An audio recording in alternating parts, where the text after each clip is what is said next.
Hello everyone, this is Darius from the Shotcaller, joined here by Kikis. After another win for Rogue, congratulations to win on the board. The 9-9 dream is real. Woo! What up? So hyped about that win in particular? No. I mean, I don't feel like I have a right to be picky about twins, but the way we won this game, we were like okay, I'm not sure if dominating, but at least I was like controlling all game and I felt really like comfortable and I knew what to do. And then I felt like this game should end in like 25 minutes, 30 top. And then it went for like 40 minutes. We had like 2 or 3 Nashers, 2 Elder Drakes, and I was like, oh my god, can this just end? Yeah, and then you guys kind of screw up the fight in the base and get killed there. We were inting in the team fights as well, so it was like, oh my god, if I lose this game, I'm not sure. I think I would like just cry like for like few hours, and yeah. I mean, you looked pretty close to crying after the 0-9, I have to say. I mean, it's pretty tough. So. Yeah, but yeah, like okay, so looking at the positives, at the end of the day, wins are like it doesn't matter. 1 year down the line, nobody's gonna ask how did they win that game. They're gonna ask what was the score at the end of the day, and you got the win, and that's all that matters. Period. Like a long time down the line, nobody's gonna care. Correct, and. Like except for the Vitality game where we got backdoored. I think that one people will remember. So yeah, but same for Vitality. Like in 1 year, no one's gonna ask, oh, what happened in that game? It just, oh yeah, at the end of the day, their score at the end of the season was, I don't know. Yeah, but imagine if we are like 1 game away from playoffs. I think I would like be really crushed that 1 game could have decided if we go playoffs or not, right? I'm gonna be honest here. Playoffs is I mean, of course, everyone will think that, but me as a player, of course, I'm thinking that this is the only thing I play for. Sure. And the moment we will not be up for playoff contention will be, I think that's where the feelings will hit, because I feel like as a team, we are really good mentally. Mm-hmm. We don't really like lose, look at the past and focus and be like really demotivated. We are keep looking for answers, for fixes, how to improve. I think it might change if we would be out of the playoff contention. Like, let's say we lose tomorrow and then we go 0-2 next week. I think that would make us like be out of playoffs. Of course, we would still like try hard the rest of the games, but I think it would be a bit different. It would rather be. Never mind. I don't want to talk about this. Exactly. Let's think positively, yes. Okay? Yeah, let's think positively. So, positively speaking, what changed, after the whole 0-9 situation? I mean, like, let's say 0-8, because I feel like, after 0-8, there was the change and new people coming in and that kind of stuff. Edward finally joining the team and that kind of stuff. Did that make the change everything, essentially, those changes? Or was there, like, a team talk? Were there debates on how to fix these issues? What happened to make Rogue win again?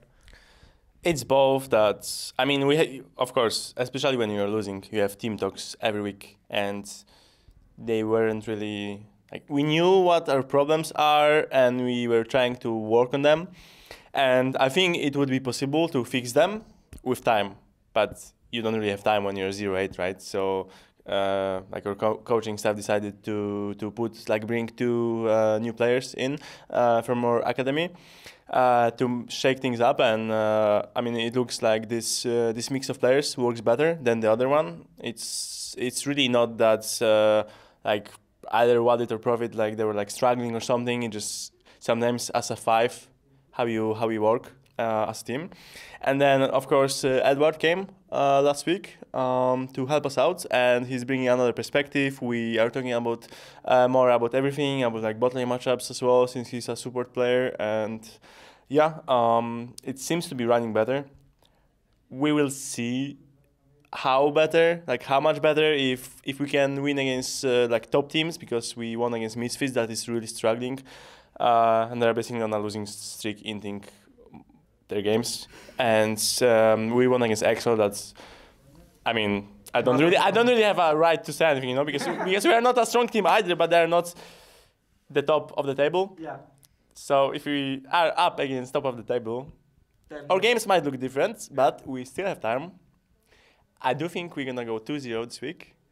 We're gonna win against Splice tomorrow, and then we have another week to improve. And then it will remain to be seen whether you guys can actually still, go for the playoffs. And the 9-9 dream is real. Yeah, like people are memeing we were Rocket, you know, but Rocket, they were like 0-9 and then they won the rest of the games. 0-7, I'm afraid. Yeah. Oh, but we have more games because it was the split where there were like 14, 15 games. They were with the group system.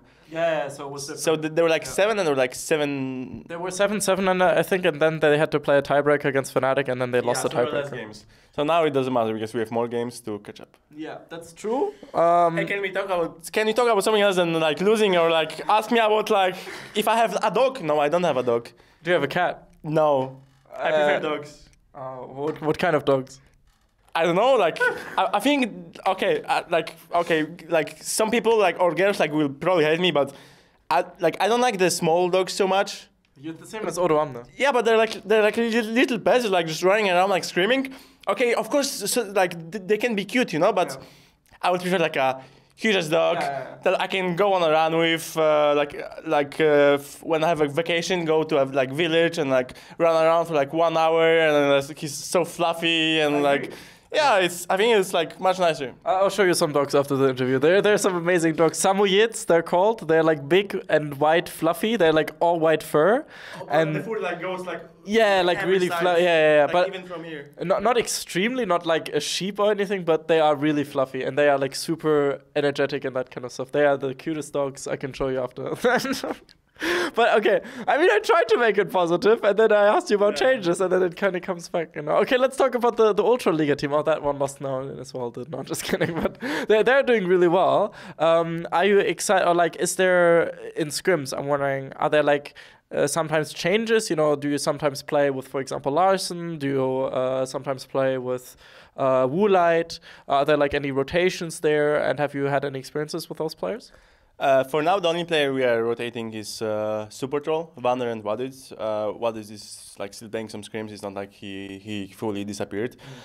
It's harder to rotate the other players because still like Larsen and Inspired, they cannot play for us because they have school that they want to, or like they both Orc and them we decided that they're gonna finish and they're gonna be ready for summer split.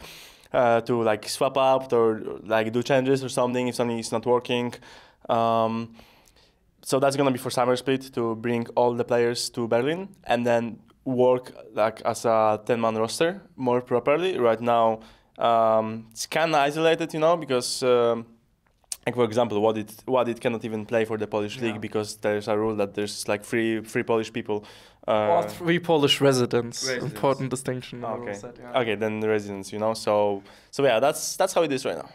Okay, interesting. But I'm personally very excited about that for sure. I think it's a good thing overall to have more flexibility, especially when those players are really strong. Because I do feel like that, you know, Larsen and Inspired have shown really strong performances. Are you like a bit worried about Inspired in particular, or are you like, nah, come on, you know, I'm the experienced guy here. I'm gonna show him the ropes and that kind of stuff. I learned to not be like insecure or like uncomfortable about this because like G2, right? When they brought Expect, I didn't feel like insecure or anything, but I felt like betrayed, you know, which right now, I mean, it was still kind of like, okay, we're gonna bring this guy and then you should teach him so he can take your job. That's how I basically felt and how it felt for me, and I still think that, you know. Now it's different because I'm a top performer. I'm one of the like best junglers in Europe, you know. And if I'm that, then I should have nothing to worry about. And if I'm not that, then I have something to worry about. But that means that I need to fix myself. And if I'm struggling, and then we have resources to use another jungler that either is better or is better for the team, then I don't feel like I have a right to like be like sad about this or have anything for that, you know. Like either way, it gives me time to reflect and think about myself and like improve. If it's like mechanics, and I can play more solo queue, even though solo queue right now is really disgusting in US. So yeah, I changed my perspective on this, and I'm just really like I'm a confident player, so I don't really worry about getting changed, you know, because. Yeah, and either way, this is not really up to me. This is up to the coaching staff. even if I would like really insane, but I don't know, there would be like I would like hate each other with one player, even though I think with these guys like I don't think it's gonna happen, you know, to like hate each other because we're like really nice bunch of guys. So That's good. end of monologue. No, but it was really good, a really good monologue, because I think it's an important difference also for in terms of mindset and that kind of stuff. And there was discussion about this in like 2018 at the start, when like with the whole Meteor Son of Thieves situation, and you know that happened and stuff. And he felt the same way originally. You know, I'm supposed to train under, and he's gonna take my job, yada yada. That whole thing happened. But I think that your mindset now is the exact right one to. Yeah, and also the difference makes that I have 3-year contract. Right. So I'm kind of committed in a good way to the organization. So I want us to do well. And also, like in general, I mean, like now that you, in worst case scenario, in the past, it would have been more of a situation like, okay, you're benched and you can't play. But now, if, for example, Inspired would swap in for the main team, you could still play Ultra Liga, which is, you know, really good competition still. So it's, you know, not as bad to not play for the main team as it used to be in the future, in the past, I mean, sorry. Yeah. So yeah, that's a good situation. Good job, Riot. Good job, Rogue. Good job, all the teams there. Happy smiles all around. Anything you would like to say to the Rogue fans? I hope there's gonna be more of Rogue fans, because I think we are a good team, and the organization, we have a lot good backing, and we have a lot of plans for the future. We try to like make content, and even then like the players, because we are a new org in league, so it's not like we have like diehard fans or like core fans, right?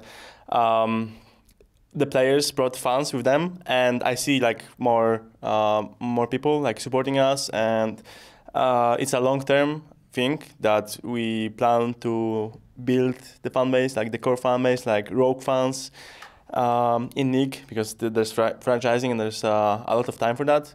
So with time there will be more of us, but even then there's a lot of people that support me, so I thank them for that. I mean, in every interview I'm like, yeah, like you know, like it's so cute and nice, you know, like they're sending me DMs and like on Facebook or on Twitter or like Instagram, and like writing so much like nice stuff, and like even when I'm like 0-9, they're like, yeah, keep your head up, you're like a really good player, and I hope to see you win and smile after next game. So yeah, I brought you 2 wins, many more to come. Excited for that, for sure. And a hashtag for all the people that watched until the end. From you. I need a hashtag from you. Oh, wait, what? Yeah, so you get to decide your own hashtag. And people that watch until the end, until now, get to put it in the comments to show that they're really cool people, you know? God Kikis. Hashtag God Kikis. Thank you so much for your time. Make sure to follow him on Twitter and Twitch and Facebook, of course. This is Darius on the Shotcaller. Hope you have a good day. And best of luck in the upcoming weeks to Rogue. See you guys. Bye-bye. We'd especially like to thank Krzysztof Bujnowicz, Etienne, Thomas Göttel, Dominik Bolze, Lazy Raven, Adam Novosviat, Erich Althaus, and La Maviota for your very special support. And of course, also, we'd like to thank all the people whose names you see scrolling past you right now. And of course, also all the people that like, comment, subscribe, and support our work. Without you, our work wouldn't be possible. Thank you very much.